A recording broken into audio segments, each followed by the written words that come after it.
President Biden insists that the crisis at the southern border is getting better. Watch this.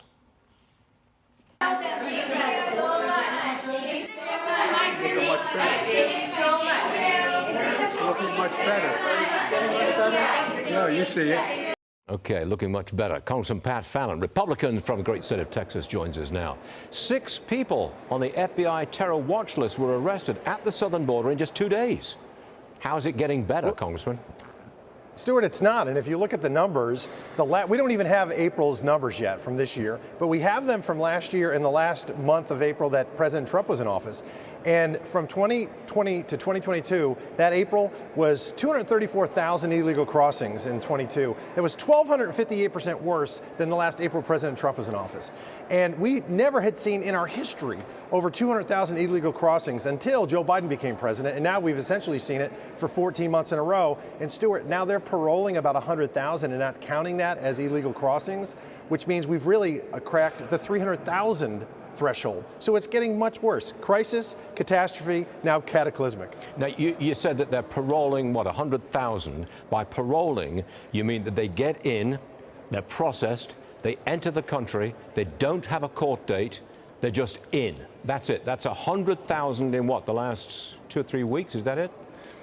Well, we don't know the numbers yet for the last 6 weeks, but yeah, that's essentially what they're doing. They're saying there's no alien registration number, there's no court date, it's just puff, welcome to the country. That, by definition, is an open border, Stuart. Yep. Now, the mayor of New York, Eric Adams, he's calling out President Biden over his handling of the migrant surge in the city. Watch this.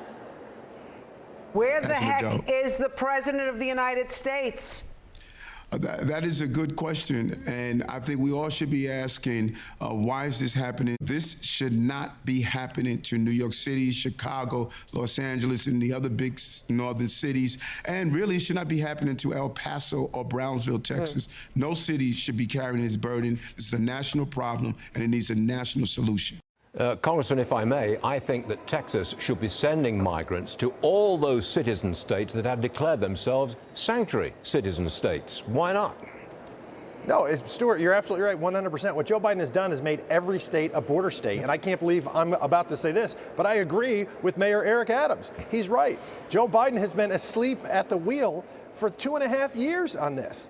And, you know, we can't bear the burden anymore. It's costing Texas taxpayers billions of dollars. I would have an express bus if I was the governor of Texas, and I would make sure there was an express bus going to Hakeem Jeffries' borough in New York City, to Joe Biden's mansion in his beach house in Delaware, to the vice president's house here in D.C., and to Chuck Schumer's residence up in New York, to make sure that they understand what this is like. You can't just allow mass unlawful migration into your country when you don't even know who these people are. But at what point, Congressman, do we have some municipality or state saying we're not taking them and we're putting our police at the state line or the city line to keep them out?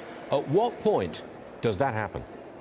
Oh, I think we're fast approaching that point, and I would declare an invasion because this is what this is. 7 million illegal crossings, 99% of them economic migrants, not political asylum seekers. The NGOs, the non-governmental organizations, tell them to say certain things that trigger an asylum claim. And look at the left's language. Remember, they used to be illegal aliens, then they were illegal immigrants, and then they were undocumented workers, and now they're all asylum seekers, which you cannot believe the left on this at all.